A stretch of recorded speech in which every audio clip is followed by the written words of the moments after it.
Oh, really? Nobody?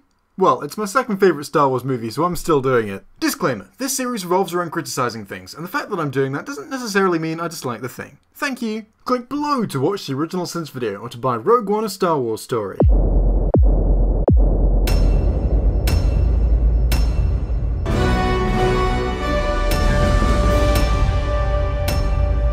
From what I understand, this is the story of the people who try to steal the Death Star plans, which drives the plot of A New Hope. I wonder if they'll succeed. I haven't felt this much suspense since Titanic. You could say the same thing about a great many movies. I mean, going into pretty much any kids movie, you know the goodies are gonna win. You'll probably have a similar experience with any film that's an adaptation of a famous work, or a film about a historical event. A film about World War II? I wonder which side is gonna win. Oh, the suspense is killing me. Why does this ship land so fucking far away from the home it's here to investigate? Why do movies keep doing this? You're in a fucking spaceship. Just land 20 feet from the house. Any attempt I made at saying this just kind of felt like a rehash of what CinemaSins said on the topic, so here's a clip from CinemaSins' video. I hope he doesn't mind. So the joke is, why not land right next to the house? Why give away the element of surprise?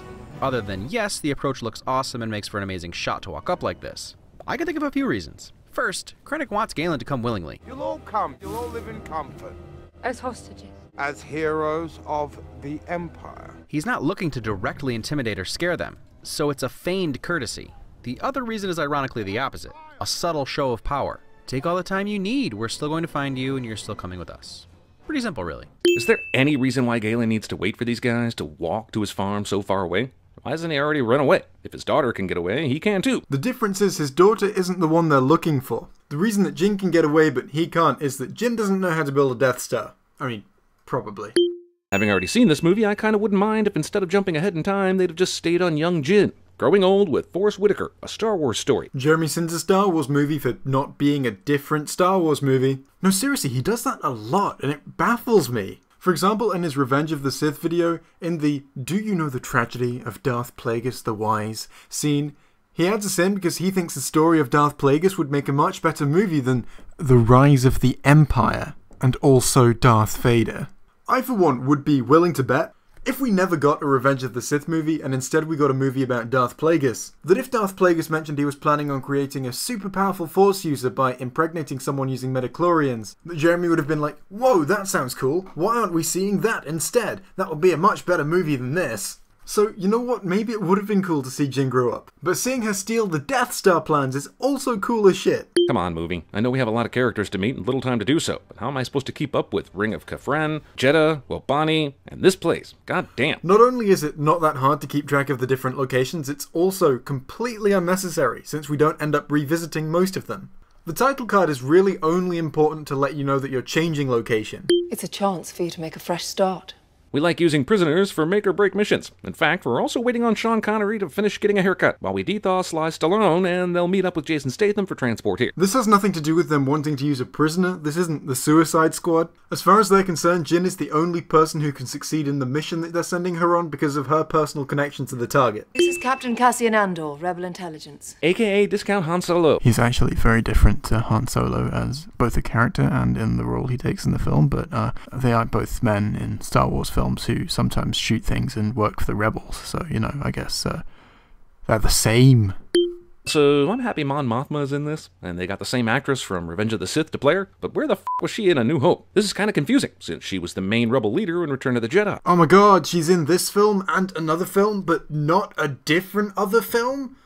Ah, color me furious. I mean, it's not like we don't meet the leader of the rebels in A New Hope anyway, so it's completely implausible that she might have just been off-screen somewhere leading the rebels like she does. You find him, you kill him. Boss Dude tells Cassian to kill Galen if they find him, the guy that designed the supposed planet-killing weapon. You don't want to ask that guy a few questions, maybe? Interrogate him? They could assassinate him, or they could attempt to capture and interrogate him. Both are valid options, each having their own pros and cons. Capturing him is more risky and much more likely to go wrong. But on the other hand, it could mean that they end up with vital information they wouldn't have had otherwise. Assassinating him has the possibility to slow or maybe even prevent the construction of the Death Star. I mean, at least as far as they're concerned. We know that the Empire can now finish the Death Star without Galen, but the Rebels don't know that. The downside is that they won't be able to get any information out of it. Both are valid options, and the Rebels are just trying to make the best calls they can based on the intelligence they have available. But you speak about it like there's no contest, and the decision should have been obvious. obvious. Also, you couldn't find a guy who looks like Grand Moff Tarkin. I don't know what's going on with your audio there, but it definitely went like wibbly or something, so... You know what, it sounded like you took 2 clips and just mashed them together instead of recording the whole line in just 1 take. Which, really man, it's just 1 sentence. Can you really not remember the whole thing? Do you really have to take breaks in the middle of your line readings? Also, Peter Cushing has got one of the most distinctive faces in cinema. I honestly doubt that there's a single person alive today who could pass for him, let alone someone who could act as well. This fucking mind-reading Jabba ripoff with a dozen tentacle penises. Oh cool, you've done a this movie, that movie, and a Jeremy Says Boner all in one sin. It's nice to see that you're being considerate and trying to keep both me and Birdman in business. Poor Gullet can feel your thoughts. That's pretty insanely useful, but I'm wondering, how did Saw end up hiring Bor Gullet, or did he just come with the cave? That is not a sin, that is a question. Jeremy must learn the difference between questions and sins. Like, do you really think that's information that this movie needs? Bor Gullet can feel your thoughts. And I hired him because, well, I already knew him before, because we were roommates in college, so, like, I already knew the guy, and I knew that he had these, like, really useful skills, like reading people's minds. You know, that's useful for fighting in a war. So then I offered him a job working for me, and he said no at first, but then he saw the size of the holiday bonus, and, you know, he just couldn't say no after that. Tried this. That's being boiled, you dipshit. What do you know about kyber crystals? My father, he said they powered the Jedi's lightsabers. Is it just me, or are the kyber crystals this movie's midichlorians? In other words, things that rob you of the mystery of Star Wars. First of all, you can't sin this movie for introducing kyber crystals, because it didn't introduce kyber crystals. They've been around for a long time. Second, we knew that lightsabers had to be powered by something, right? Why does putting a name to that something somehow ruin the magic? The strongest stars have hearts of kyber. This line not only makes little sense, it's never returned to or paid off in any way. It's just random pseudo-force poetry. No, it's very relevant to what's going on. He's referencing the Death Star, which is powered by kyber crystals. That's not some obscure bit of nerd knowledge either. What the Empire is doing for this entire section of movie is getting kyber crystals to power the Death Star, and that's made very explicitly clear. This scene does a good job not letting you know where anyone really is, and an even better job making you not care. Yep, that's not true. Just so that people know, I make these videos now right after watching the actual movie. I used to do it on just a movie I'd seen anyway, but now the movie is really fresh in my mind, so I can tell you for a fact that it's really easy to keep track of characters in that scene. I've placed a weakness deep within the system. Movie tries to retroactively excuse the Death Star's ludicrous weak spot, but fails because that weak spot is still so stupidly obvious someone in the Empire should have noticed that long before Luke trusted the Force. Also, Galen Erso created the small shaft that Luke will one day fire his 1 in a million shot into, winning the day for the Rebels. But if he had this kind of power in creating the Death Star, surely he could have figured out a way that would not have required such long odds. Those two sins were back to back. The first one was, how was Galen able to make such a big weakness in the Death Star? Surely someone would have noticed. And the second one was, how was Galen not able to make a bigger weakness in the Death Star? So, according to Jeremy, not only is this weakness too big to be believed, it's also too small.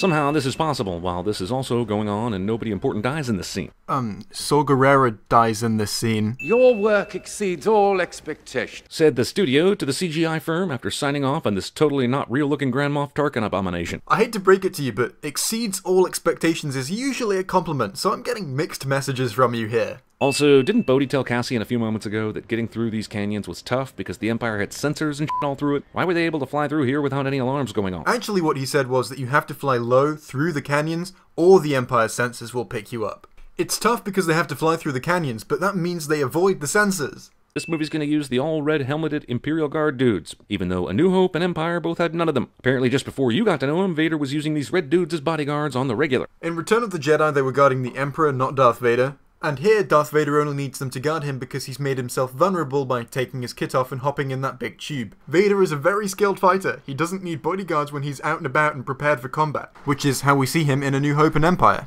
He does, however, need bodyguards when he's essentially just in the bath. Galen Erso has not compromised this weapon in any way. Especially in any obvious and easily detectable way that a child would spot instantly, like gas vents that lead back to a main engine. But the last thing you said about that problem was that it was too small. If you can't decide whether you should sin it for being too small or for being too big, maybe you should consider that perhaps it's just the right size. I'm not sure 4 of us is quite enough.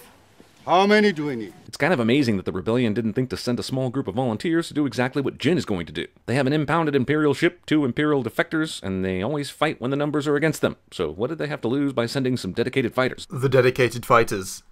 Cargo shuttle SW0608, you're not listed on the arrival schedule. We were rerouted from Edu Flight Station. And even though there was a rebel attack there, no one informed you of a rerouted ship. The rebel attack makes this more believable, not less. Out of 2 flight stations, one that's just been bombed by the rebels and one that hasn't, which one would you expect to prioritize paperwork? We'll treat your wounds and repair the damage after we've sent off this ship redirection notice. It's very important. Geez, archive footage now? So you've got CGI plastered over other actors posing as the original actors? You have new actors replacing old actors, and now you're just reusing old footage? What was the deciding factor on all these? I'd imagine that the deciding factor was what was most practical to do in each given situation. If they open the shield gate, you can broadcast from the tower. Jesus, the radio and satellite in this finale is f***ing confusing. With all the stuff Jin and Cassian are doing in tandem with what Bodhi's doing, this conflict will warp your mind into jelly. Jeremy here complaining that 2 things happening at once is just too many for him to keep track of. Is that why you were complaining that you couldn't keep track of any of the characters in the action scene on Jeddah? Because there were more than 2 of them? Why is she wearing Deadpool-style double swords on her back?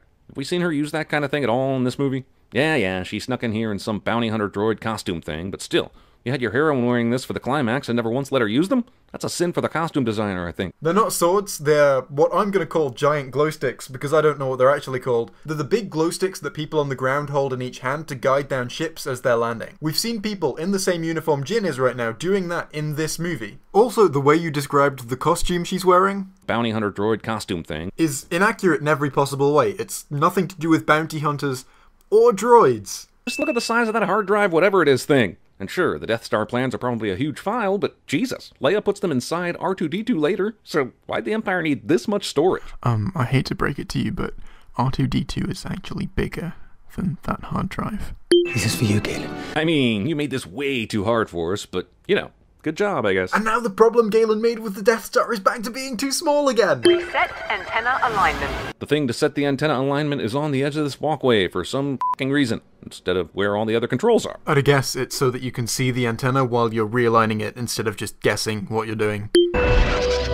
Well, will you look at that? Hoisted with his own Death Star. The angle that the laser from the Death Star comes in is inconsistent between shots. That was a missed sin, and I have to keep talking after the counter goes, because if the last sin in the video is a missed sin, the missed sin counter doesn't go up before the sin counter disappears, and probably someone watching won't realise what that means. Anyway, the sin total was 34, and the punishment will be being hoisted by your own sins, because you contradicted yourself 3 times in that video, Jeremy, on one issue. If you have enjoyed this, there's a link on screen now to a playlist of all of my Star Wars CinemaSins videos. I've covered the prequels, the Clone Wars, all the Brook Show videos on the prequels as well. Basically, the only thing I have left to do is the original trilogy.